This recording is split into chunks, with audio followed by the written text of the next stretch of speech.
Welcome to Books Arena, the place where powerful books meet practical life. In today's video, we're diving into one of the most influential self-help books of all time, The 7 Habits of Highly Effective People by Stephen R. Covey. This book has transformed the lives of leaders, students, professionals, and everyday people across the world. But don't worry, this isn't just theory. We'll break it all down using real-life examples, simple explanations, and practical takeaways you can apply starting today. So whether you're stuck in bad habits or just want to level up your thinking, you're in the right place. Let's get started, and remember, true change always begins from the inside out. Part 1, Inside Out, Real Change Begins Within. Imagine this. You switch jobs again. You tell yourself your boss is toxic. Or your team never listens. But everywhere you go, the same problems seem to follow you. Stephen Covey calls this the outside-in mindset. That means we think the problem is out there. We blame others. We blame time. We blame situations.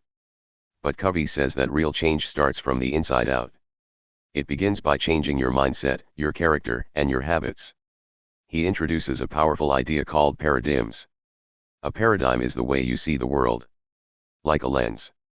And if your lens is scratched or broken, then no matter how hard you try, your view of everything is distorted. Example. You believe your co-workers are lazy.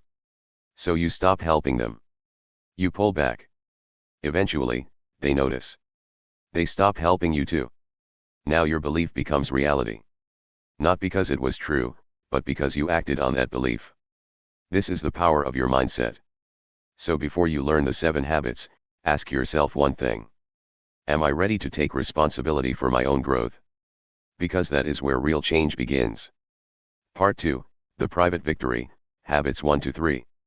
Before you can lead others, you must learn to lead yourself. This is what Covey calls the private victory. It includes Habit 1, Habit 2, and Habit 3. These habits help you move from dependence to independence. From blaming others to taking charge of your life. Habit 1, Be proactive. Life throws problems at you. You get stuck in traffic. Plans change. A project fails. Now ask yourself. Do you react with anger and blame, or do you pause and choose your response? Being proactive means you are not a victim. You are not controlled by your circumstances. You have the power to choose your reaction. Real life example. Your friend cancels plans at the last minute. A reactive person gets upset and takes it personally. A proactive person understands, maybe they are tired. So they reschedule and move on. Proactive people focus on what they can control. Covey calls this the circle of influence. You cannot control the weather. But you can carry an umbrella. That is what Habit 1 is about. Taking ownership of your actions, your mood, your energy. You are the driver of your life. Habit 2, Begin with the end in mind. What do you want people to say about you at your funeral? Do you want them to say you were always busy, or do you want to be remembered as someone who was kind, honest, and brave? This habit is about starting with a clear picture of your destination. Real life example. A 20-year-old wants to be a YouTuber. Instead of posting random videos, they ask themselves, what kind of creator do I want to be known as? They now have purpose and direction. This habit helps you set goals that match your values. Because success without meaning is empty. Many people spend their lives climbing the ladder of success. Only to realize the ladder was leaning on the wrong wall. Habit 2 teaches you to define your personal mission. A mission statement acts like a compass. It helps you make decisions that match your true values.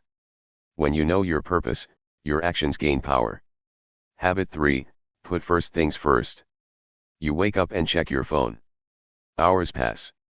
You feel busy, but not productive. This habit teaches you to manage your time. Not by doing more, but by doing what matters most. Covey explains this using the time management matrix. Urgent and important activities are crises.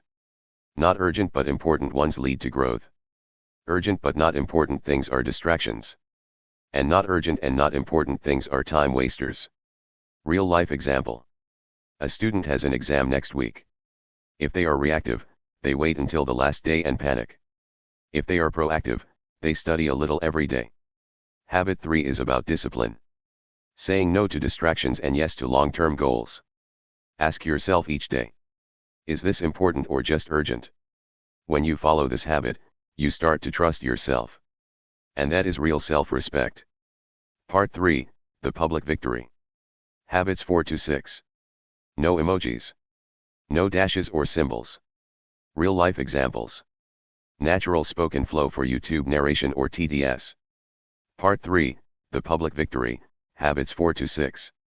Once you have built personal strength and discipline through the private victory, the next step is to build strong relationships. This is where the public victory begins. Habits 4 to 6 help you become effective in working with others. Covey says that independence is not the highest level of success. Interdependence is. That means learning how to work well with people, in families, in teams, and in society. Let us go through each of these habits. Habit 4, think win-win. In many situations, people are taught to compete. Win or lose. One person must win, and the other must lose. But habit 4 is about looking for solutions where both sides can win. This is called the win-win mindset.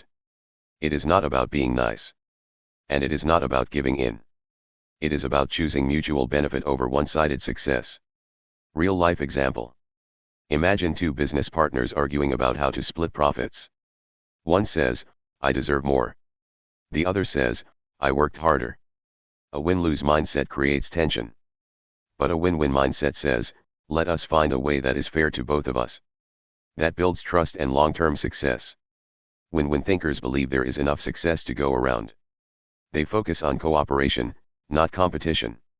They care about results, but also about relationships. If you build a habit of thinking win-win, people will want to work with you, because they know you are fair and respectful. Habit 5, seek first to understand, then to be understood. In most conversations, we listen with the intent to reply, not to understand. Habit 5 changes that. It teaches you to listen deeply. Not just with your ears, but with your eyes and your heart. Real understanding begins when you make the other person feel heard. Real life example. Your friend is upset. Instead of saying, you are overthinking, or trying to fix it immediately, you say, tell me what happened. I am listening. You do not interrupt. You do not judge. You listen until they feel understood. Only after that do you share your thoughts. Covey calls this empathic listening. It builds trust faster than anything else. When people feel understood, they stop fighting. They open up. Then they are ready to hear your side too. This habit is powerful in relationships, in work, and in everyday life. Habit 6, synergize. Synergy means that two people together can create something better than they could separately. It is not just working together. It is about using differences as strengths. Habit 6 is about valuing differences in opinion, personality, and perspective. Instead of trying to make others think like you, you invite their ideas. Real life example. A team is working on a school project. One person is good at writing. One is creative with visuals. One loves research.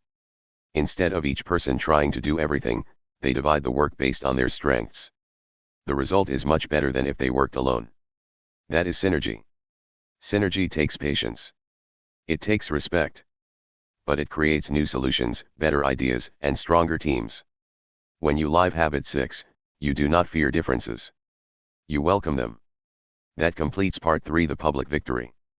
You now have the tools to lead yourself and work powerfully with others. Part 4, renewal, habit 7, sharpen the saw. Simple, clean, and spoken style. No emojis or symbols. Real life examples included. Part 4, renewal, habit 7, sharpen the saw. You have learned how to lead yourself. You have learned how to work with others. But if you do not take care of yourself, none of it will last. Habit 7 is about renewal. It is about preserving and improving the one asset that affects everything you do yourself. Stephen Covey calls this sharpening the saw. Imagine someone cutting a tree with a blunt saw. They keep pushing harder, sweating more, but the job only gets slower. You say, why not stop and sharpen the saw? They reply, I do not have time. I am too busy cutting. But if they took just a little time to sharpen it, the work would be easier and faster. That is what habit 7 teaches. To pause. To recharge. To grow. Sharpening the saw means renewing yourself in 4 areas. First is the physical dimension.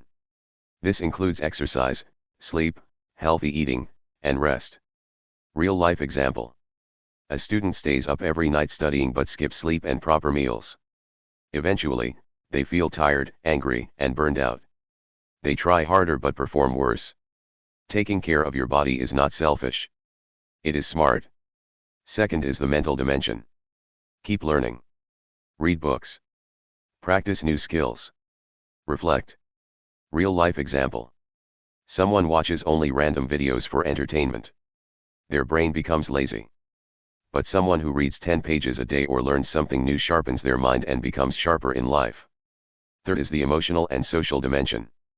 This is about relationships and emotional well-being. Spend time with loved ones. Talk to friends. Practice kindness. Learn to forgive. You cannot be effective if you are carrying stress, anger, or loneliness. Strong relationships are fuel for growth. Fourth is the spiritual dimension. This does not mean religion. It means connecting with your deeper purpose. You can do this by meditating, journaling, spending time in nature, or thinking about your values. It is about staying grounded in what really matters to you. When you sharpen the saw regularly, you are not being lazy. You are being wise. It prepares you for the next challenge. It keeps you from breaking down. Habit 7 brings balance. It reminds you that effectiveness is not just about working hard. It is about growing in all areas of life. When you take care of your body, your mind, your heart, and your spirit, you become strong from the inside out. And that is the final habit, the one that makes all the others possible. Let's quickly go over what we learned today. The journey begins with an inside-out mindset. You must change yourself before you can influence others. The private victory includes the first 3 habits. Be proactive. Begin with the end in mind. Put first things first. These help you build self-discipline and control over your life. The public victory includes habits 4 to 6. Think win-win. Seek first to understand. Synergize. These help you build strong relationships based on trust and cooperation. Finally, habit 7 is about sharpening the saw, renewing yourself so you stay balanced and effective. Mastering these habits is not about being perfect. It is about becoming intentional in how you live, work, and grow. If you found this summary helpful, please like the video and subscribe to Books Arena.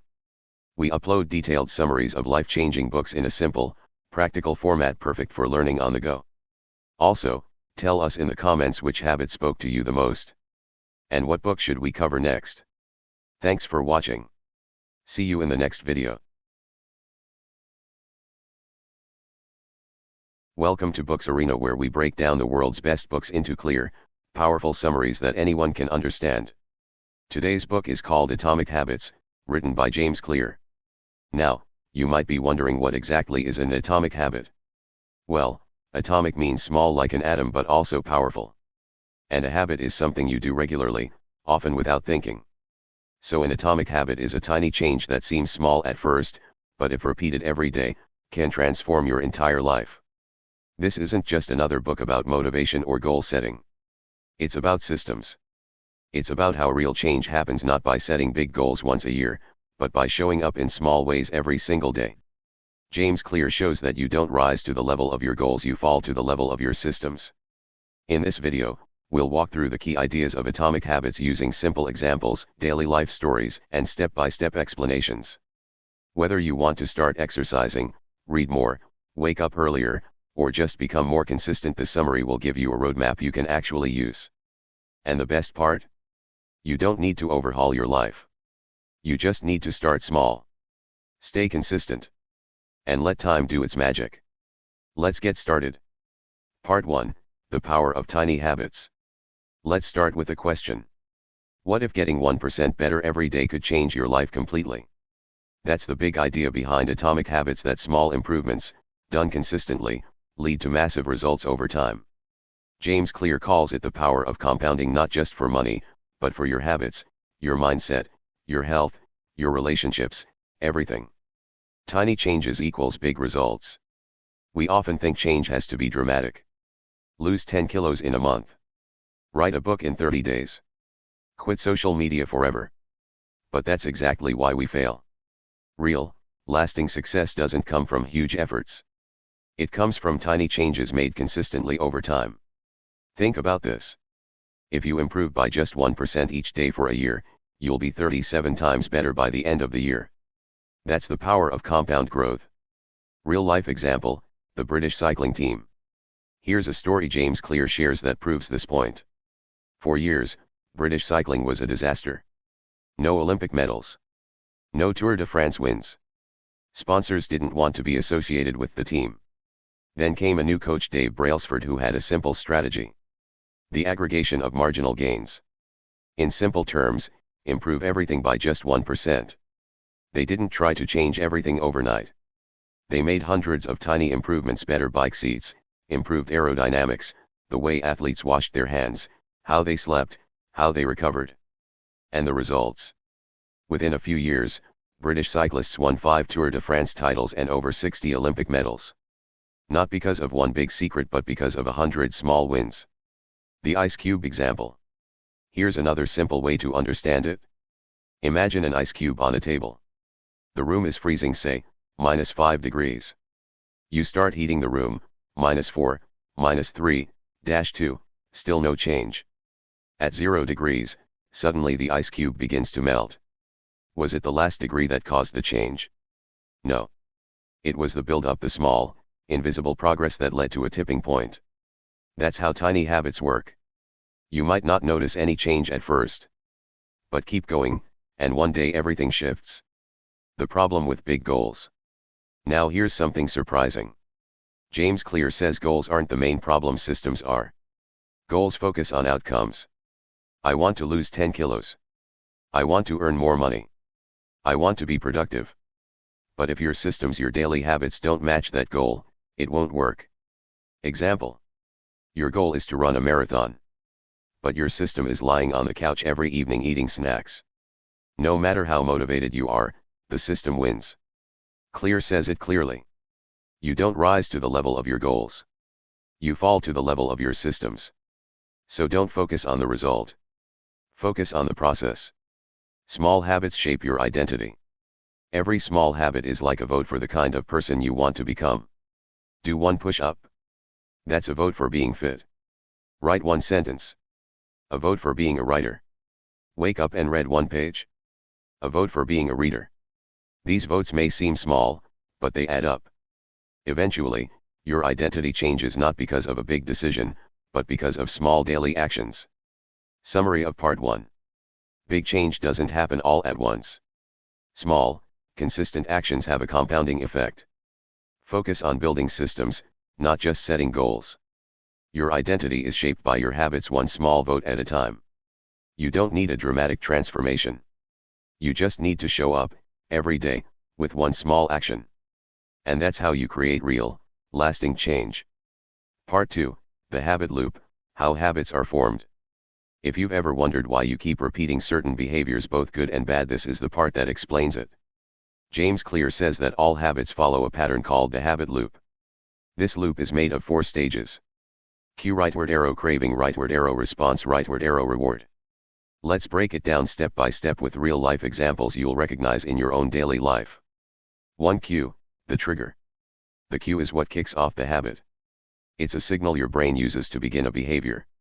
Cues can be a time of day, a place, an emotion, an action, even a person. For example, you walk into your kitchen and see a cookie jar; that's a visual cue. Your phone buzzes; that's a notification cue. You feel stressed; that's an emotional cue. The brain is always scanning for cues because it wants to solve problems with the least effort possible. The cue tells the brain, a reward might be coming. 2. Craving, the motivation. The craving is what makes you act. But here's the twist. You're not craving the habit itself. You're craving the change in state it gives you. You don't want to scroll Instagram. You want distraction or connection. You don't want a cup of coffee. You want energy and focus. You don't want to brush your teeth. You want a clean, fresh feeling. Cravings are the emotional or psychological motivation behind a habit. And they're shaped by your experiences and expectations. 3. Response, the action you take. This is the actual habit behavior, the thing you do. It could be reaching for your phone, going to the gym, drinking water, snacking late at night. But here's something important. You only respond if the cue is clear and the craving is strong. Also, the action must be easy enough to do. For example, if your gym is too far, or your running shoes are hidden under the bed, your response becomes unlikely. So if you want to build better habits, make the response simple and convenient. For reward, the satisfaction. The reward is the reason the habit sticks. It's what your brain gets at the end of the loop and what teaches it to remember the loop next time. Rewards do two things. They satisfy the craving. They teach the brain this is worth repeating. For example, the cookie tastes good, rightward arrow, sugar hit, rightward arrow, feel happy. You check your phone, rightward arrow, see a message, rightward arrow, feel connected. You go for a walk, rightward arrow, feel relaxed, rightward arrow, crave it again. If the reward feels good, your brain says, let's do this again. Over time, your brain begins to crave the cue because it now predicts a reward. This is how habits are formed and strengthened. Example: habit loop in daily life. Let's take a real example. Cue: you walk into your living room and see the remote. Craving: you want to relax and escape a long day. Response: you turn on the TV and watch Netflix. Reward: you feel distracted and entertained. Do this enough times, and your brain learns. Living room plus remote equals relief from stress. Now the habit runs on autopilot. How this helps you build better habits. If you understand the habit loop, you can design better habits. Make the cue obvious. Make the craving attractive. Make the response easy. Make the reward satisfying. Here's an example with a healthy habit like drinking water in the morning. Leave a bottle on your nightstand, cue is obvious. Imagine how energized and clear your body will feel, craving. Just reach over and drink it, no extra steps, easy response. Feel fresh and accomplished right after, reward. If you repeat this loop every morning, it becomes automatic. Breaking bad habits. You can also break bad habits by reversing the loop. Make the cue invisible. Rightward arrow, hide junk food, turn off notifications. Make the craving unattractive. Rightward arrow, remind yourself of the negative effects. Make the response difficult. Rightward arrow, add steps between you and the habit. Make the reward unsatisfying. Rightward arrow, use accountability or loss, example: lose money if you give in. Example: if you want to stop late night scrolling, leave your phone in another room. Charge it far from the bed. Keep a book on your pillow instead. You're disrupting the habit loop, and that's how change begins. Final thoughts on part 2. The habit loop is like a script your brain runs again and again. It explains why habits feel automatic, and how you can rewrite them. So next time you repeat a behavior without thinking, pause and ask, what triggered me? What did I really want? How can I change the cue or response next time? Understanding the loop is the first step toward controlling it. Part 3, Identity-based habits, how to become the type of person you want to be. What's the secret to building habits that last? It's not motivation. It's not willpower. It's not even setting clear goals. According to James Clear, the real key is to focus on your identity. In simple words, don't just try to change what you do. Change who you believe you are. The 3 layers of behavior change. Let's start with a simple idea from the book. There are 3 levels at which change can happen. Outcomes: these are the results you want: lose weight, write a book, learn a new language. Processes: these are the systems or habits you use to reach those goals: running 3 times a week, writing 500 words daily, studying for 20 minutes. Identity: this is what you believe about yourself: I'm healthy. I'm a writer. I'm a disciplined person. Most people focus on outcomes. I want to lose 5 kilos. Or on processes. I'll follow this workout plan. But the most effective, long-lasting change happens when you shift your identity. Behavior follows belief. Think about it. If your goal is to run a marathon, you might train for months, finish the race, and then stop running. But if you build the identity of a runner, then running becomes part of your lifestyle, not just something you do for a result. When you believe I'm a runner, then going for a jog isn't a chore. It's something you do because it's who you are. James Clear puts it this way: every action you take is a vote for the type of person you want to become. When you read a page, you vote for being a reader. When you practice coding, you vote for being a programmer. When you save money, you vote for being financially responsible. No single action will change your identity overnight. But over time, the more votes you cast, the stronger your identity becomes. Real life example. Let's say you're trying to quit smoking. Instead of saying, "I'm trying to quit," say, "I'm not a smoker." That small shift is powerful. "I'm trying to quit" keeps the old identity alive. You still see yourself as someone who smokes. "I'm not a smoker" reinforces the new identity. You're becoming a different person. And the brain starts to match the behavior to that identity. Identity shapes motivation. When you focus on being the type of person you want to become, your motivation becomes internal. For example, instead of needing motivation to study, you remind yourself, "I'm a disciplined student." Then, even on lazy days, you show up not because you feel like it, but because it's what a disciplined student does. This also reduces the mental battles we often have. Should I work out today or not? Should I write today or skip? If you already believe "I'm the kind of person who exercises," the choice is easier. You're just living in alignment with your identity. How to build identity-based habits. So how do you actually do this in real life? Here's a step-by-step process. 1. Decide who you want to become. Be specific. Not just "I want to be better," but "I want to be the kind of person who exercises every day. I want to be the kind of person who's calm under pressure. I want to be someone who always finishes what they start." 2. Ask, what would that person do? Once you've decided your identity, ask, what would a healthy person eat today? What would a focused person do right now? What would a confident speaker say? This helps guide your small actions every day. 3. Start small to prove it to yourself. Don't try to change everything at once. Instead, start with small, simple habits that align with that identity. Want to be a reader? Read 1 page a day. Want to be fit? Do 1 push-up. Want to be financially smart? Save 10 rupees a day. These habits may seem tiny, but they send a message to your brain. This is who I am now. The power of reinforcement. Every time you repeat a habit, you reinforce the identity behind it. That's why consistency matters more than intensity. Even doing something small every day is better than doing something big once and stopping. Imagine you're voting in an election. You don't need 100% of the votes to win, you just need a majority. In the same way, you don't need to be perfect. You just need to keep casting votes for the identity you want. What happens when you believe in the new you? Once your brain accepts your new identity, everything gets easier. Habits feel more natural. Resistance drops. You no longer rely on motivation. Your actions align with who you believe you are. It's not just about doing things anymore, it's about being someone new.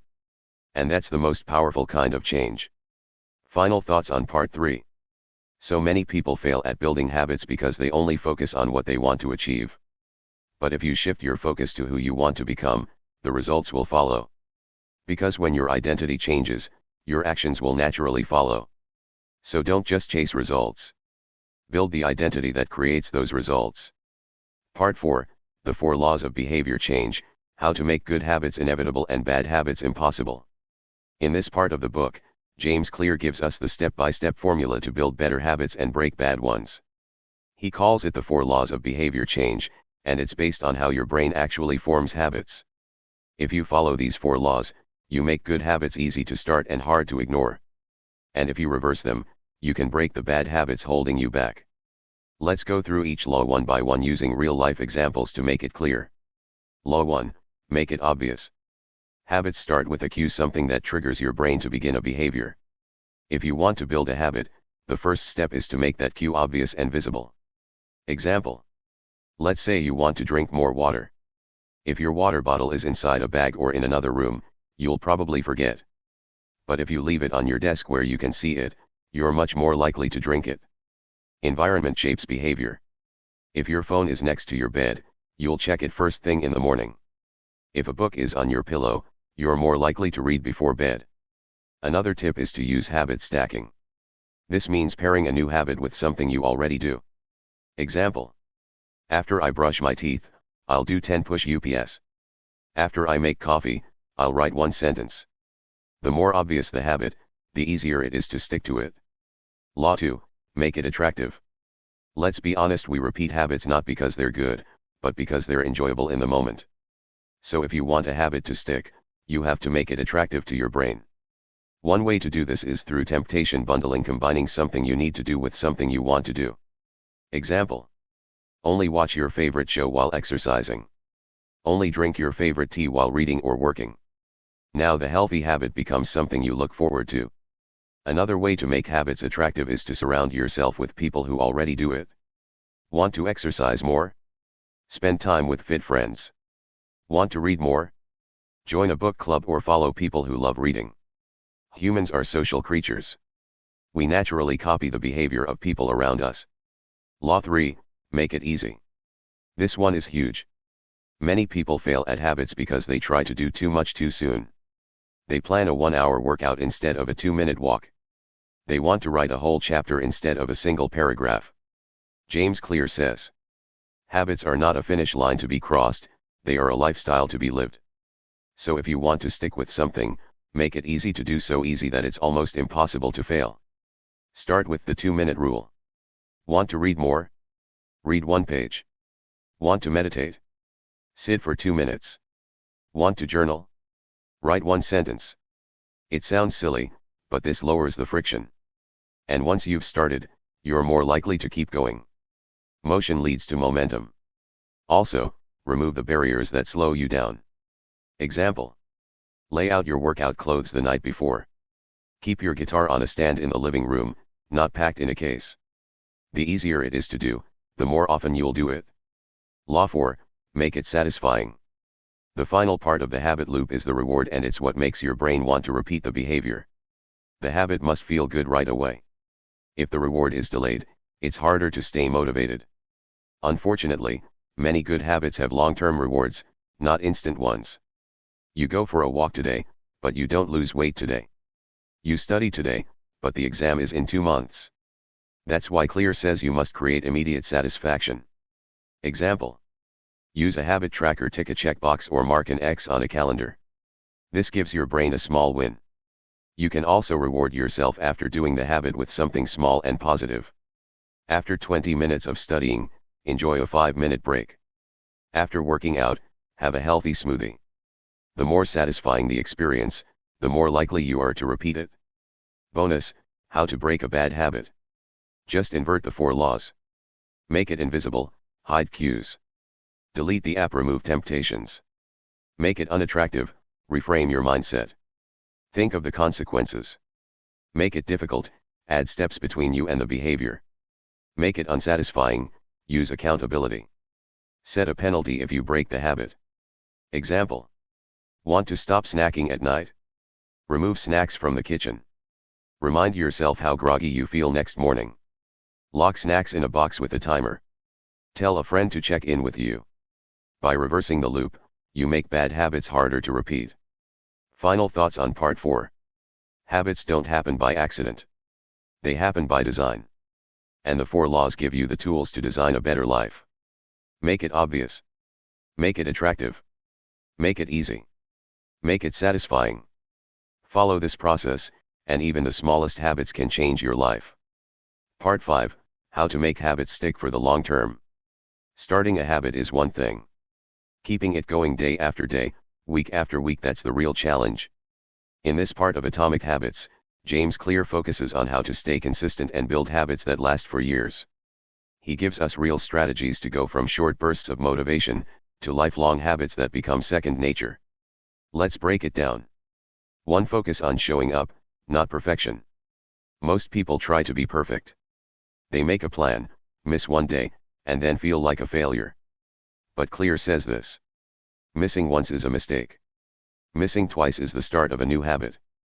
The key is to focus on consistency, not perfection. If you plan to work out 30 minutes a day, but today you only have 5 minutes, still do it. If you plan to write 500 words, but you're tired, write 50. Why?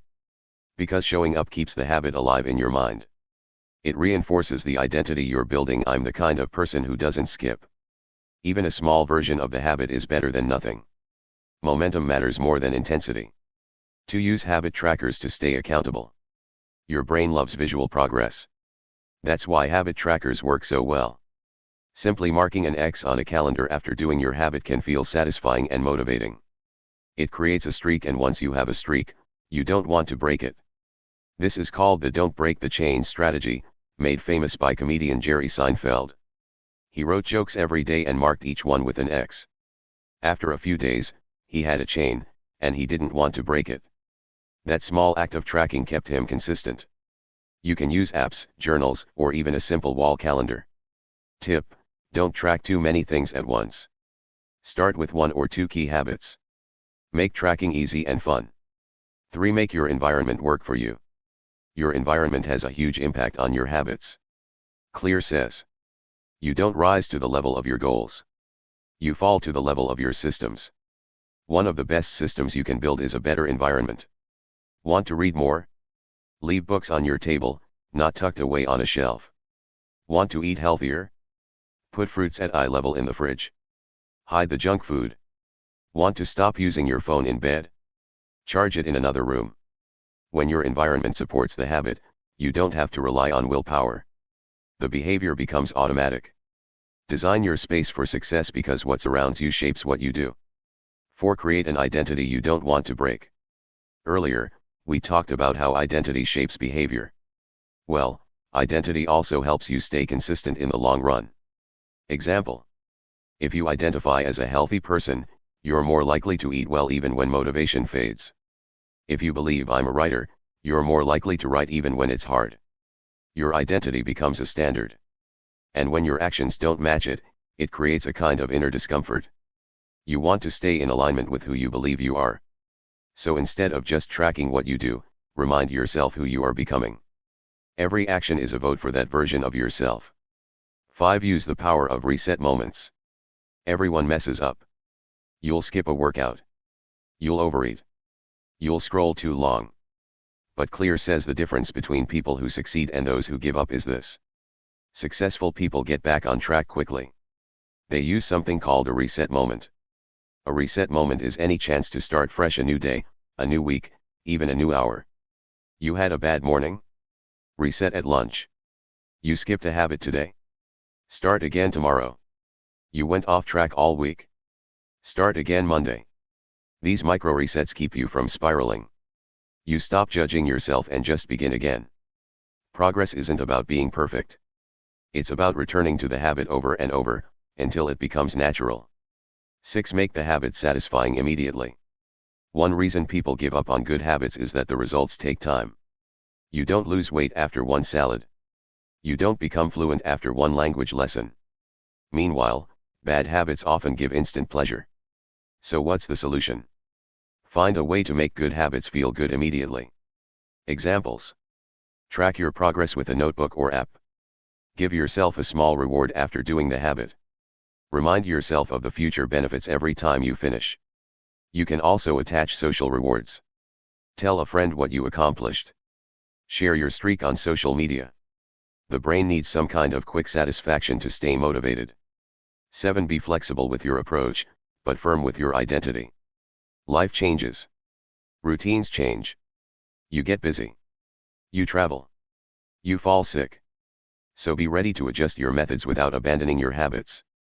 Can't go to the gym? Do a home workout.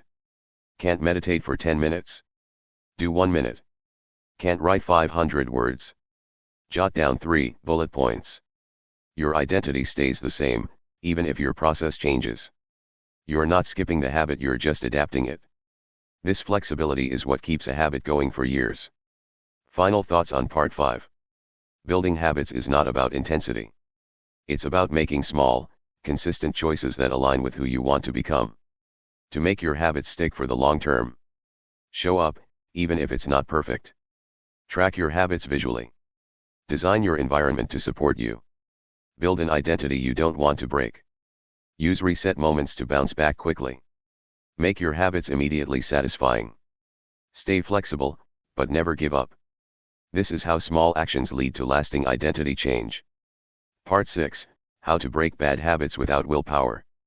Most of us have at least one bad habit we wish we could stop: checking our phone too often, overeating junk food, skipping workouts, procrastinating, spending too much money. But here's the truth. Willpower alone doesn't work for long. James Clear explains that the most effective way to break a bad habit isn't to fight it, it's to make it hard to do, unattractive, and unsatisfying. In this part, he flips the 4 laws of behavior change and teaches us how to reverse them so we can dismantle bad habits from the inside out. Let's look at each of the reverse laws with real-world examples. Law 1, inverted: make it invisible. Habits are triggered by cues, things we see, hear, or feel. So the first step in breaking a bad habit is to remove the cue. You can't always eliminate temptation, but you can avoid looking at it constantly. Example 1. Want to stop checking your phone first thing in the morning? Charge it in another room. Use a basic alarm clock instead. Example 2. Trying to cut back on junk food? Don't keep chips or sweets on the counter. Store them out of reach or don't bring them home at all. If the cue isn't there, the craving weakens. Environment matters. Just like a good environment makes good habits easy, a smart environment makes bad habits harder.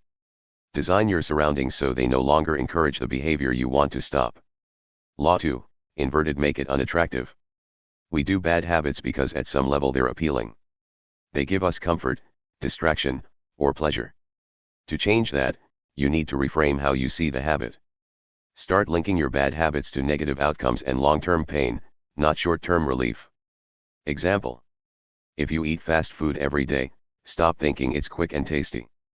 Instead, remind yourself, this food makes me feel sluggish, hurts my health, and wastes my money. Write it down. Speak it out loud. Train your brain to associate the habit with something undesirable. Another tip, visualize the consequences if you keep doing it for 1 year, 5 years, 10 years. How will your health look? How much money will you have wasted? How much regret will you feel? When your mind stops romanticizing the habit, it becomes easier to avoid it. Law 3, inverted: make it difficult. This is one of the most powerful tools to break a habit. If a habit becomes harder to do, even slightly, you're less likely to do it. Why? Because your brain always looks for the path of least resistance. So we want to add friction between you and the bad habit. Example 1. Want to watch less TV? Unplug it after every use. Remove the batteries from the remote. Log out of Netflix so you have to re-enter your password each time. Example 2. Want to stop scrolling social media? Log out after every session. Delete the apps from your home screen. Use website blockers to restrict access during certain hours. It's not about removing the habit completely. It's about increasing the effort required even by 10 or 20 seconds. Those small delays often break the impulse. If the habit is no longer easy, it's less tempting. Law 4, inverted: make it unsatisfying. This final law is about breaking the reward loop. We repeat bad habits because they give us instant gratification. So the goal is to make the habit feel unsatisfying or disappointing instead. One way to do this is through accountability. Example. Tell a friend you're quitting sugar. Join a group that checks in with your progress. Make a public commitment like posting your goal online. Now, if you break your habit, it doesn't just affect you. It creates a small sense of embarrassment, failure, or letting someone down. Another method, use a penalty system. You can create a rule like, if I skip the gym, I pay 100 rupees to a friend. If I eat junk food, I put 200 rupees in a regret jar. The point isn't punishment, it's to attach real consequences to actions that used to be easy to ignore. Pain, even mild, is a strong behavior modifier. Use a commitment device. James Clear also introduces something called a commitment device. It's a tool or rule that helps you stick to good habits and avoid bad ones by locking in your future behavior. Examples. Give your friend 1000 rupees and say, if I skip my morning routine this week, you keep it. Install an app that blocks distractions for a certain period. Schedule workouts with a partner so you're committed in advance. These devices help when willpower is weak. They let you pre-commit to doing the right thing before temptation hits. Don't rely on motivation. Here's the main takeaway. You don't break bad habits by being more disciplined. You break them by redesigning your life. It's not about trying harder. It's about making bad habits hard to do, unsatisfying, and less appealing. If you make a bad habit invisible, unattractive, difficult, and unsatisfying, it fades away over time. Final thoughts on part 6. To break a bad habit. Remove the triggers. Change how you think about it. Make it harder to do. Make it less rewarding. Even small changes in your environment or mindset can have a big impact. And remember, you don't need to be perfect, you just need to be consistent. Your habits shape your future. One step at a time, you can let go of what's holding you back. Part 7, The Real Secret, Small Habits, Big Results. What if the most powerful force for success wasn't massive change, but tiny improvements? This is the central idea of Atomic Habits, and it's what makes the book so powerful. James Clear calls it the power of atomic habits. Let's dive into how small changes lead to remarkable transformations and why this is the key to long-term success in every area of life. 1. Small habits compound over time. We often think change has to be big to matter. We tell ourselves, I need to completely change my diet. I have to wake up at 5 a.m. every day. I'll run 5 kilometers every morning. But that's not how real transformation happens. Clear explains this using a simple concept. If you get just 1% better each day, you'll be 37 times better by the end of the year. That's the power of compounding, not just in money, but in habits. Let's break that down. If you read 1 page a day, eventually you read dozens of books. If you save 10 rupees a day, it becomes thousands over time. If you do 1 push-up a day, it leads to real strength. The truth is, habits don't seem to matter at first, but they compound into something big. 2. Breakthroughs come from patience. Imagine you're trying to melt an ice cube. At first, the room is cold 0 degrees, then 1 degree, then 2, then 3. Still nothing. The ice doesn't change. You reach 31 degrees, still no change. But when you hit 32 degrees, suddenly the ice begins to melt. Was it that last degree that caused the breakthrough? Not really. It was the build-up. The quiet progress you made that wasn't visible yet. James Clear calls this the plateau of latent potential. Most people quit when they're on this plateau. They say, I've been eating healthy for weeks, no results. I've written 10 blog posts, nobody's reading. I've worked out for a month, I still look the same. But success takes time. You're building momentum under the surface. Breakthroughs look like sudden events, but they are actually the result of invisible progress. 3. Forget goals. Focus on systems. This is one of the most important mindset shifts in the book. Most people focus on goals. I want to lose 10 kilos. I want to save 1 lakh rupees. I want to learn guitar. But Clear says goals don't create change. Systems do. A goal is your desired outcome. A system is the process that leads to that result. Example. Goal, write a book. System, write 500 words a day. Goal, run a marathon. System, train 4 days a week. Goal, learn a language. System, practice 15 minutes daily with flashcards and apps. If you set a goal and forget the system, you fail.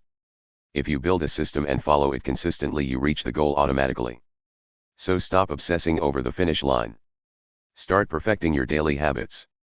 4. Identity change is the deepest form of growth. This idea is what sets Atomic Habits apart. According to Clear, there are 3 levels of behavior change. Outcomes: losing weight, writing a book, getting stronger. Processes: your habits and routines. Identity: your beliefs about who you are. Most people try to change from the outside in. They say, I want to be fit, and try to eat healthy. But deep down, they still believe, I'm not a healthy person. And that belief wins. True change happens when you shift your identity. Don't just try to write. Become a writer. Don't just try to eat well. Become someone who values health. Don't just save money. Become a person who is financially responsible. Every time you do a habit, you cast a vote for the type of person you want to be. So build identity through action. 5. Master the art of habit maintenance. It's easy to start strong. The real skill is staying consistent. Clear offers these tips to keep your habits alive. Use habit tracking, mark an X when you complete a habit. Build accountability, tell someone what you're working on. Reward yourself in small ways, make good habits feel satisfying. Design your environment, make the good habit obvious and easy. But most importantly, don't aim for perfection. Aim for consistency. Missing once is okay. Missing twice is dangerous. The more days in a row you succeed, the easier it becomes to continue. 6. Don't chase big wins, chase small consistency. We often think success is about doing something amazing. But in reality, success is about doing the ordinary consistently. It's about brushing your teeth every day, taking a walk even when it's raining, reading one page when you're tired, saving a few rupees when money is tight. These things seem small, even pointless. But they are building something powerful underneath. Clear says, habits are the compound interest of self-improvement. Tiny actions repeated daily are what separate average lives from extraordinary ones. Final thoughts on part 7. The real secret to transformation isn't motivation. It's not discipline. It's not big, dramatic change. It's small, consistent habits done every day. If you want to build a better life, start small. Stick with it. Focus on systems. Build the identity you want. Let time and consistency do the rest. You don't need to be perfect. You just need to not give up. Because small habits done with purpose create big results. That brings us to the end of our deep dive into Atomic Habits by James Clear. We've seen how tiny changes done consistently can lead to powerful results over time. Remember, it's not about making huge leaps overnight. It's about showing up every day, building systems that work, and slowly becoming the person you want to be. So start small. Stay consistent. And trust the process, because real change happens one tiny habit at a time. If you found this summary helpful, please consider liking the video and subscribing to Books Arena. We share detailed, practical summaries of life-changing books explained in a way that's easy to understand and apply. Got a book you want us to cover next? Tell us in the comments, we're always listening. Until then, keep growing, one page and one habit at a time. Thanks for watching. See you in the next one. Welcome to Books Arena. Today, we are going to explore a journey that is not about becoming someone else, but about rediscovering the power that has been within you all along. Imagine this: there is a sleeping giant inside every person, a force capable of changing everything in their life. But most people never wake it up. They go through the motions, held back by habits, doubts, and the belief that this is just the way things are. Tony Robbins has shown that this giant is not a myth. It is your ability to decide, right now, that your life will never be the same again. It is the moment you stop accepting limits and start shaping your destiny. This is not about motivation for a day. It is about mastering the small, powerful changes in your emotions, beliefs, and actions that can completely rewrite your future. Because lasting change is not a matter of chance, it is a matter of choice. So, let us begin the journey inward. Let us knock on the door of the giant within you, and wake it up. Part 1: The Power to Change Your Life. Every great transformation begins with a single decision. Not a wish. Not a hope. But a decision so firm that it cuts off all other possibilities. Think of a moment in your life when you finally said, "Enough is enough." Maybe it was walking away from a toxic relationship, quitting a habit that was destroying you, or deciding to pursue a dream that others laughed at. That moment, whether you realized it or not, was the start of a new chapter. Tony Robbins teaches that decisions, not conditions, shape our destiny. Two people can face the exact same circumstances and create completely different futures simply because of the choices they make. One person will give up, the other will rise, and it all starts in the mind. Consider the story of Colonel Sanders, the man behind KFC. At the age of 65, after receiving his first Social Security check, he could have accepted a quiet retirement. Instead, he decided to share his fried chicken recipe with the world. He was rejected more than 1,000 times before finding someone who believed in his idea. That one decision to try one more time changed his life and fed millions. The truth is, most of us underestimate the power of a single moment of commitment. We wait for the perfect time, the perfect opportunity, or the perfect plan. But perfection never comes. Those who change their lives act first and figure things out along the way. The decision comes before the details. Robbins also reminds us that indecision is, in fact, a decision to remain the same. People often say, "I am thinking about it," or "I will start tomorrow," but tomorrow becomes next week, next month, and eventually a lifetime of waiting. Every day that passes without action strengthens the chains of the life you no longer want. To awaken the giant within, you must first accept that you already have the power to steer your life in any direction you choose. You do not need permission. You do not need to wait for luck. What you need is clarity on what you truly want, and the courage to commit to it fully. Think of life as a train station. The tracks are endless, heading to thousands of destinations. You are the conductor. Every decision you make switches the tracks. Even the smallest turn can, over time, take you to a completely different place than where you were headed. The tragedy is that many people never touch the controls. They let the train roll on autopilot, even if it is going somewhere they hate. The moment you take control, everything changes.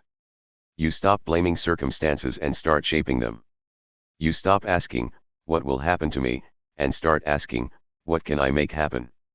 That shift in mindset is the first spark that wakes the sleeping giant. Changing your life is not a one-time act. It is a series of decisions, made consistently, that align with the future you want. And the first, most important decision is to never again settle for less than you can be, do, or have. If you are waiting for a sign, let this be it. You have the power right now, in this very moment, to choose a different path.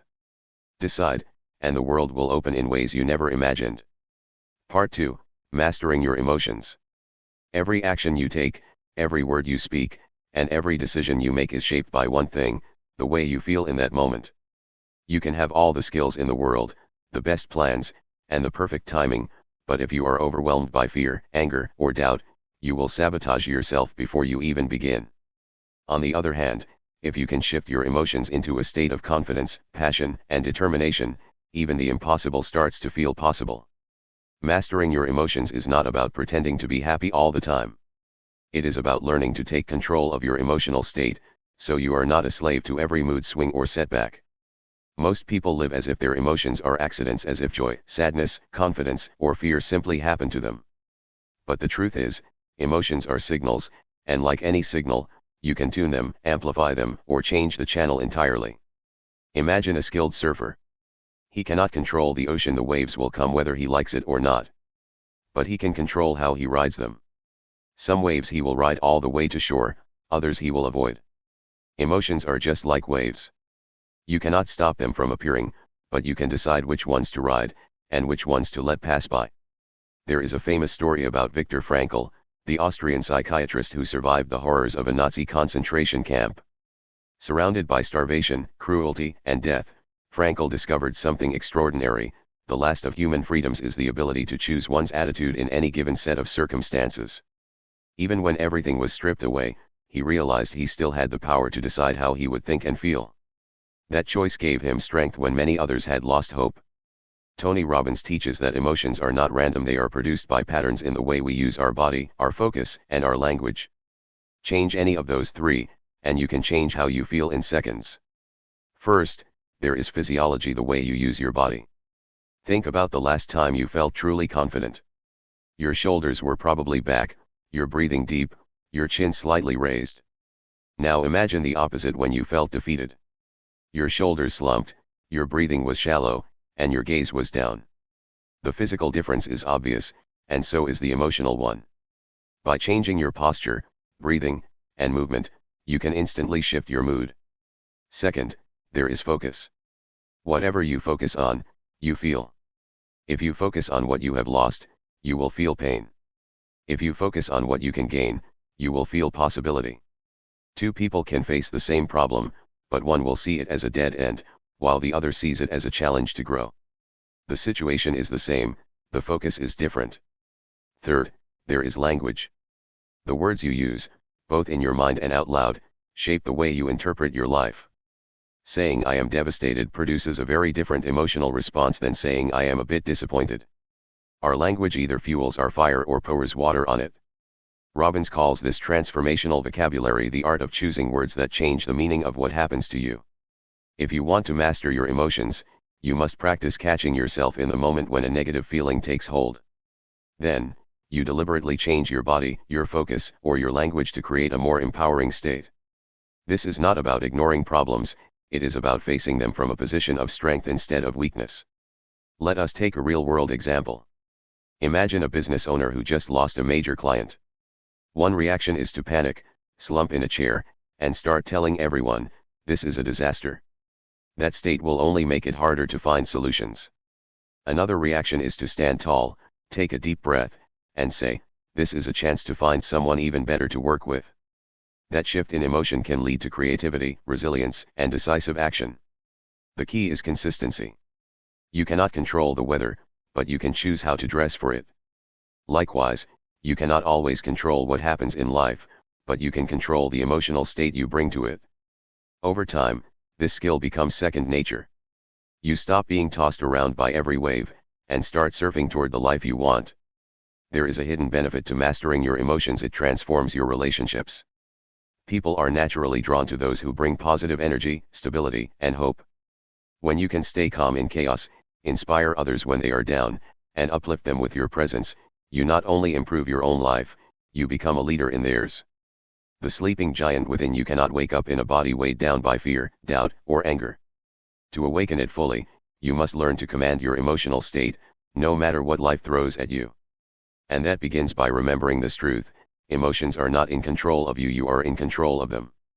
Part 3, The Power of Decisions. Every great achievement in history, every invention, every movement, every breakthrough started with a single decision. A decision to act. A decision to change. A decision to never go back.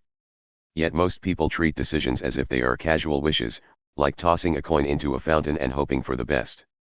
They say things like, "I'll try to get healthier," or "I should start my own business." But a real decision is not a wish. It is a commitment, a line drawn in the sand. Tony Robbins says, "It is in your moments of decision that your destiny is shaped." Think about that. In the space of just a few seconds, you can choose to turn your life in a completely different direction. The choice to stop smoking.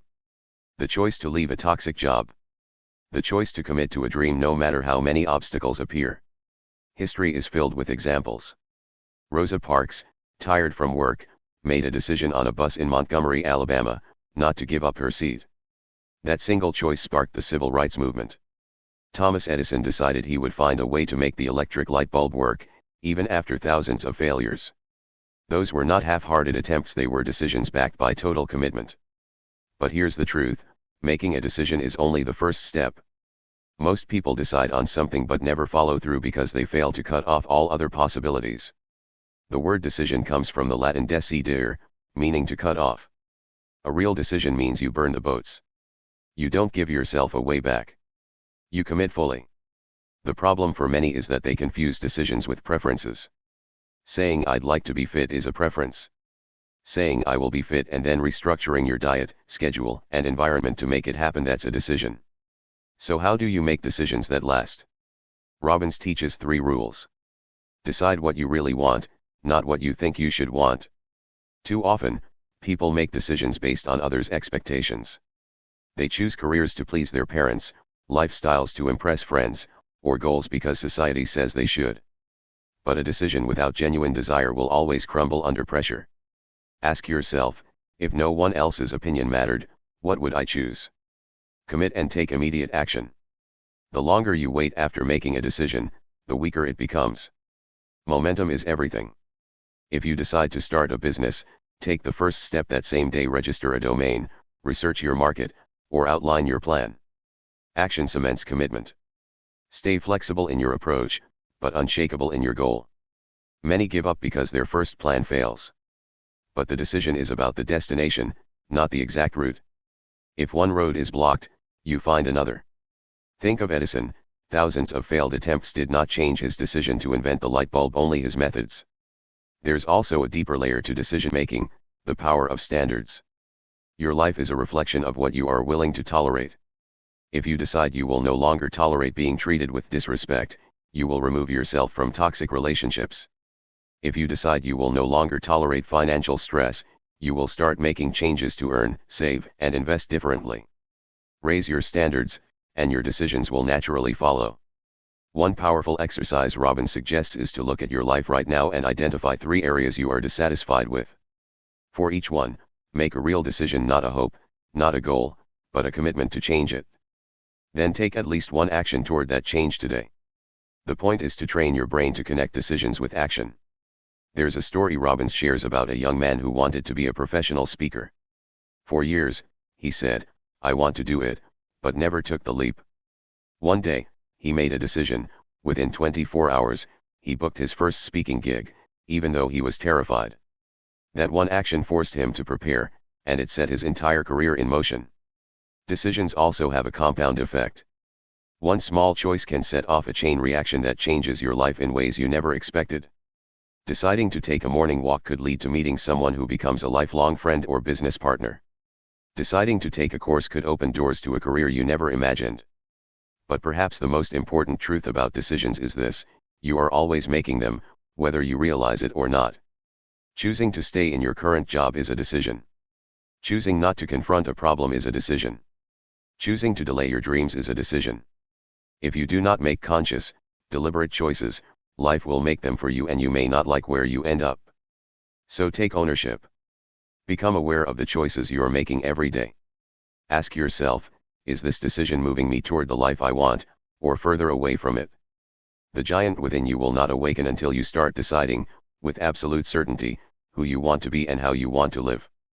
And once you decide, act. The moment you commit fully, the universe has a strange way of opening doors you never saw before. Part 4, Changing Your Beliefs. Every action you take, every habit you form, and every result you experience is shaped by one invisible force: your beliefs.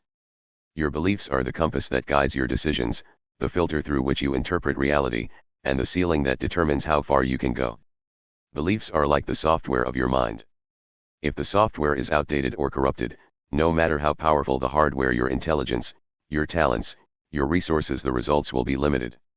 You can want success, you can work hard, but if you secretly believe you're not good enough or that success is for other people, your own mind will sabotage you. Tony Robbins puts it clearly: beliefs have the power to create and the power to destroy. Think of beliefs as references your brain collects over time. When you were a child, maybe you were told you were smart, and that belief empowered you. Or maybe you were told you were clumsy, and you carried that label into adulthood without questioning it. One comment, one experience, one failure can plant a belief, and if left unchecked, it can grow roots so deep that it shapes your destiny. Some beliefs are empowering. I always find a way. I can learn anything. I deserve to be happy. These give you the fuel to face challenges. Others are limiting. I'm unlucky. Money is evil. I always mess things up. These act like mental chains, holding you back even when opportunity is right in front of you. So, how do we change beliefs? Robbins explains a simple truth: a belief is nothing more than a feeling of certainty about what something means. Change the meaning, and the belief changes. Here are the 3 steps to transforming your beliefs. Identify the limiting belief. The first step is awareness. Ask yourself, what belief has been holding me back? Maybe it's I'm not good at relationships, or I'll never be financially free. Write it down. Make it visible. Bring it into the open. Challenge its validity. Every belief is built on references, past experiences, things people told you, things you've observed. But those references are not absolute truth. Question them: is this belief always true? Could the opposite be true? Often, you'll realize the belief is based on a narrow set of experiences, not universal reality. Replace it with an empowering belief and reinforce it. It's not enough to tear down an old belief, you must replace it with a new one that serves you. If your old belief was I'm not a leader, replace it with I am learning to lead effectively every day. Then, seek evidence to reinforce it. Read books on leadership, take small leadership roles, and notice your progress. One of the most powerful ways to shift beliefs is to change the emotional intensity around them. If a belief is linked to strong negative emotions, it feels unshakable. But if you change the emotional meaning, the belief starts to weaken. Robbins shares the story of a woman who believed she was worthless because of a painful breakup. For years, she saw that event as proof that she wasn't lovable. But when she reframed it, seeing the breakup as a necessary step toward discovering her self-worth, her entire sense of identity shifted. The event didn't change, the meaning did. Here's another important point: beliefs are formed by repetition. The more often you tell yourself something, the more your brain accepts it as truth. This is why affirmations, when done with emotional intensity, can be powerful. But repetition without emotion is weak. Saying I'm confident without feeling it will have little effect. Saying it while recalling moments you truly felt strong creates a deep emotional imprint. We must also recognize the role of environment. If you're surrounded by people who constantly complain, doubt, or criticize, their beliefs can infect yours. If you want to upgrade your beliefs, upgrade your environment. Spend time around people whose beliefs inspire you. Changing beliefs is not about pretending bad things never happen. It's about choosing interpretations that empower you. Two people can face the same challenge, but their beliefs about it will determine their response. One person sees failure as the end, another sees it as feedback. The situation is the same, but the belief changes everything. Here's a quick exercise. Write down 3 limiting beliefs you hold right now. For each, write 3 reasons why it's not absolutely true. Then, write a new empowering belief and find 3 real-life examples that support it. When you do this consistently, your brain begins to shift its default programming.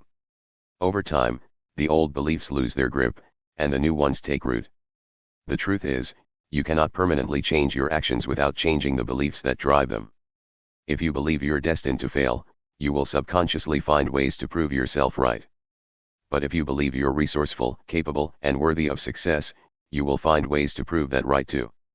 Your beliefs are the foundation of your destiny. Change them, and you change everything. The giant within is not just your passion or your energy, it's your belief in what's possible for you. Once you take control of that, the world opens up in ways you never imagined. Part 5, Mastering Your Values. Every decision you make is guided by an invisible compass, your values. Values are the emotional states you want to experience most, the feelings you prioritize above all else. They are the standards that determine what's right and wrong for you, what's important, and what's worth pursuing. Think about it, 2 people can be faced with the exact same choice and make completely different decisions, simply because their values are different. One person might value security above all else, while another values freedom. The first might choose a stable job with a fixed salary, the second might take the risk of starting a business. Neither is right or wrong, they are simply following the map of their values. The problem is, most people never consciously choose their values. They absorb them from parents, friends, culture, or society. Maybe you grew up in a family that valued stability, so you unconsciously make safe choices. Or maybe you were surrounded by people who valued status, so you chase approval without even realizing it. Tony Robbins explains that mastering your values is one of the most powerful ways to take control of your life. If your values are unclear, you will feel conflicted, torn between choices, and unsure why certain decisions leave you unhappy. But when your values are clear, decisions become easier. Values come in 2 types, moving toward values and moving away from values. Moving toward values are the emotional states you strive to experience, things like love, success, adventure, growth, health, and connection. Moving away from values are the emotional states you avoid at all costs, things like rejection, failure, humiliation, loneliness, and pain. Here's where it gets interesting, many people have a conflict between these 2 lists. For example, someone might have love as their top moving toward value but have rejection as their top moving away from value. That means they deeply want love, but they fear rejection so much that they avoid taking the risks necessary to find it. This is why self-awareness is key. You need to know both what you're chasing and what you're running from. Step 1, identify your current values. Grab a pen and paper. Write down the top 5 to 10 emotional states you desire most in life. Don't overthink, just list what comes to mind. Maybe it's happiness, freedom, success, comfort, or contribution. Then, write down the top 5 to 10 emotional states you avoid most. This might be failure, pain, boredom, conflict, or embarrassment. When you have both lists, you might start to see why certain areas of your life feel stuck. Maybe your number 1 desire is excitement, but your number 1 avoidance is uncertainty. Well, here's the catch, excitement often comes from uncertainty. So your own values might be working against each other. Step 2, redesign your values for empowerment. Once you see where your current values are clashing, you can consciously reorder them. Ask yourself, which values will lead me to the life I want, not the life I've been settling for. For example, if comfort is currently your top priority, you might be avoiding challenges that could help you grow. If you place growth above comfort, you'll start making different choices that might feel uncomfortable in the short term but deeply fulfilling in the long term. Likewise, you might decide to lower the importance of certain moving away from values. If you currently avoid criticism at all costs, you might intentionally choose to care less about it, knowing that criticism is a natural part of success. Step 3, link values to action. It's not enough to say I value health if you don't link it to daily habits. If you value growth, schedule learning time into your week. If you value love, prioritize meaningful time with the people you care about. When your actions consistently align with your values, you'll feel a deep sense of integrity and confidence. One of Robin's most important lessons is that your values determine your destiny far more than your abilities. A person with modest skills but empowering values will go farther than a talented person with conflicting values. Why? Because values drive consistent action, and consistent action creates results. A real-life example. Consider someone who values freedom above all else. They might avoid traditional careers, preferring freelance work or entrepreneurship. But if they also have security high on their list, they'll constantly feel tension wanting the freedom to explore but worrying about financial stability. Unless they consciously decide which value comes first, they'll stay stuck in indecision. Another example, a person might value family but also value achievement above all else. If achievement always wins, they might neglect time with loved ones and later feel regret. Again, clarity and conscious choice are the solution. Why most people struggle? Many people think they have bad habits or lack of discipline, but in reality, they're simply following their current value hierarchy. If comfort is your number one value, your brain will resist anything that feels like effort, not because you're lazy, but because you're being loyal to your highest value. Change your values, and your habits will follow. The breakthrough. Here's the big takeaway: you have the power to consciously choose and reorder your values at any time. You are not bound by the ones you inherited or picked up unconsciously. When you align your top moving toward values with the life you want and reduce the control of your limiting moving away from values, you unlock a new level of freedom and power. Your values are like the destination programmed into your GPS. If you don't set them intentionally, you might keep driving in circles. But when you choose them consciously, your path becomes clear, your decisions become faster, and your life becomes a direct reflection of what matters most to you. Master your values, and you master your life. Part 6, Rules, the invisible roadblocks to joy. If values are the compass that guides your life, rules are the instructions you've created, often unconsciously, for how to feel good or bad about yourself. Think about it. Everyone has rules for what has to happen before they feel happy, successful, loved, or confident. These rules act like checklists in your mind. The problem? Most people's checklists are so complicated, so strict, or so unrealistic that they rarely, if ever, get to feel the way they want. For example, someone's rule for feeling successful might be, I'll feel successful when I earn $1 million a year, own a mansion, and have my own private jet. Sounds ambitious, right? But what happens until they achieve all that? They feel unsuccessful. Maybe for decades. Meanwhile, another person might have a rule for success that says, I feel successful every time I take a step toward my goals. Same word success, completely different emotional experience. Tony Robbins calls this the rules trap.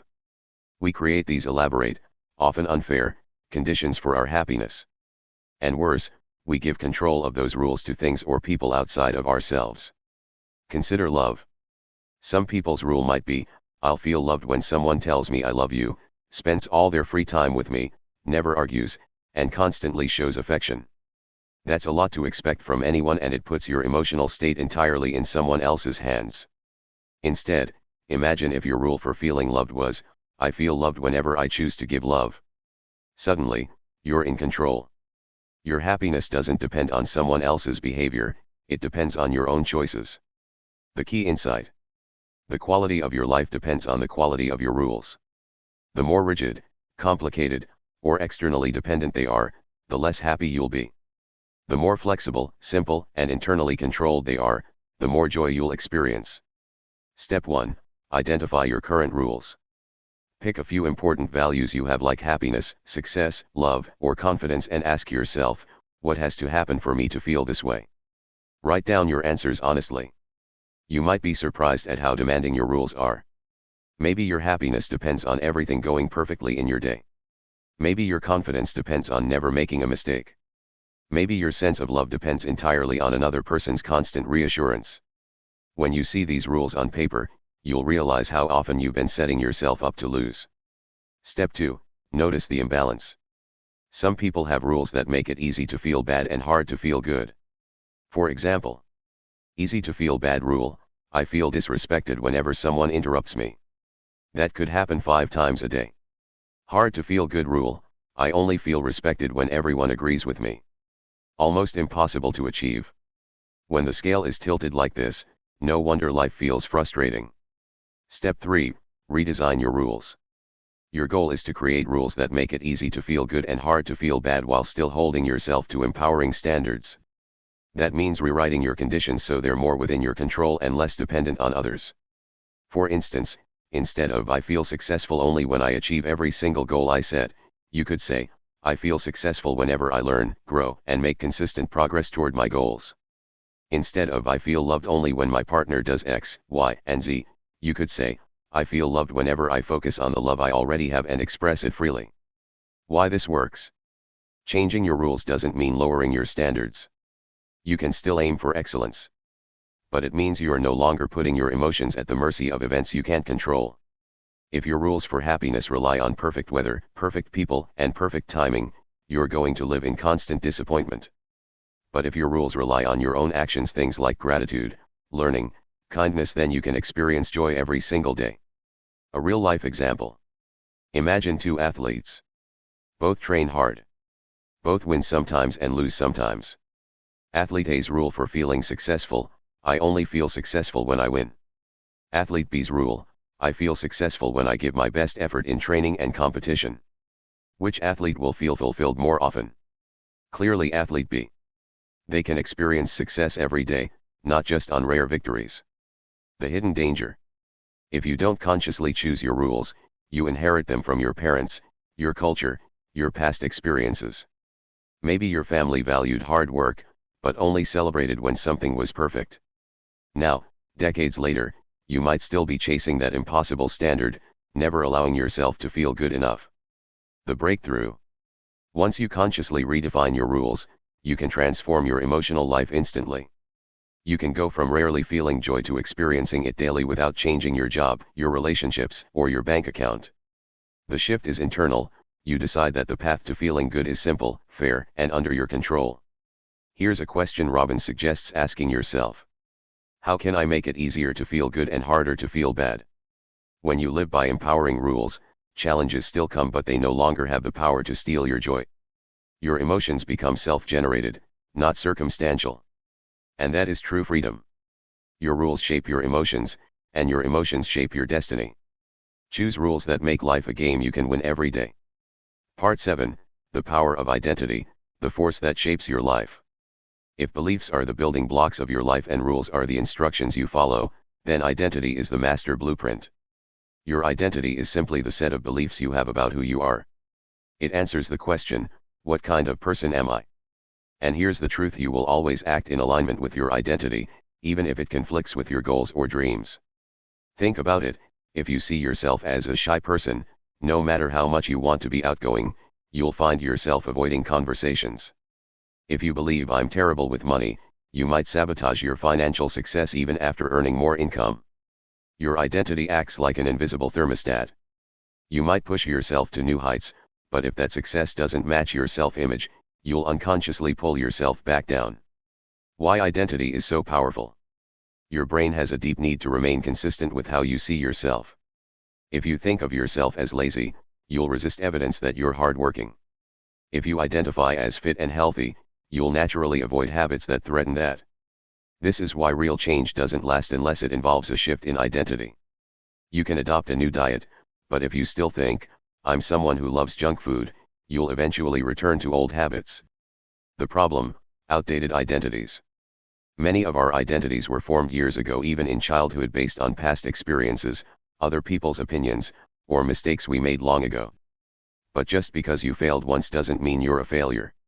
Just because you were shy in school doesn't mean you are shy today. Yet, we carry these outdated labels as if they were carved in stone. And because identity drives behavior, we keep living out the same patterns. The good news: identity is flexible. Tony Robbins makes it clear your identity is not fixed.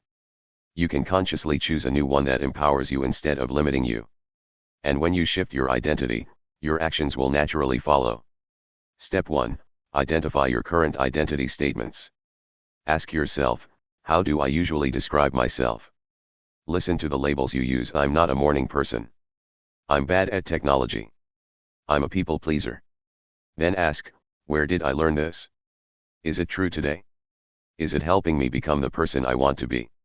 Step 2, decide who you want to be. Choose an identity that supports your goals. This is not about lying to yourself, it's about focusing on who you can be, starting now. If your goal is to be healthier, instead of I'm trying to lose weight, you could say, I'm a fit, energetic person who loves taking care of my body. If your goal is to be more confident, instead of I'm working on my confidence, you could say, I'm someone who speaks with certainty and connects easily with others. Step 3, reinforce your new identity. Identity change happens through consistent evidence. Every action you take that aligns with your new identity strengthens it. If your new identity is I'm disciplined, every time you keep a promise to yourself, that belief grows stronger. The more you act in alignment with your chosen identity, the more natural it becomes until it's simply who you are. The raise your standards principle. Your identity is tied to the standards you refuse to lower. If you see yourself as someone who always follows through, you'll feel uncomfortable the moment you break a promise, and that discomfort will push you back on track. Robbins says, the strongest force in the human personality is the need to stay consistent with how we define ourselves. That means if you define yourself in empowering terms, your actions will naturally match. A real-life example. 2 people decide to quit smoking. Person A says, I'm trying to quit smoking. Their identity is still that of a smoker. Person B says, I don't smoke anymore. Their identity has shifted to that of a non-smoker. Guess who has a better chance of long-term success? Person B. Because their behavior is now tied to a new identity, not just a temporary action. Breaking free from old labels. You may have been told you're not smart enough, not talented, or not disciplined. These are just opinions, not facts. The moment you decide to reject those labels and choose new ones, you open the door to a different future. Living in alignment. When your identity, values, beliefs, and rules all align, life feels effortless. You no longer have to push yourself constantly, your actions become automatic because they're simply part of who you are. For example, if you identify as a leader who inspires others, you won't have to force yourself to step up in a meeting. You'll naturally do it, because that's what leaders do. The final step, declare and embody it. Your identity grows stronger every time you affirm it to yourself and to others. Speak it out loud. Write it down. Act on it daily. And surround yourself with people who reinforce your new self-image instead of pulling you back to your old one. Remember, your identity is a choice.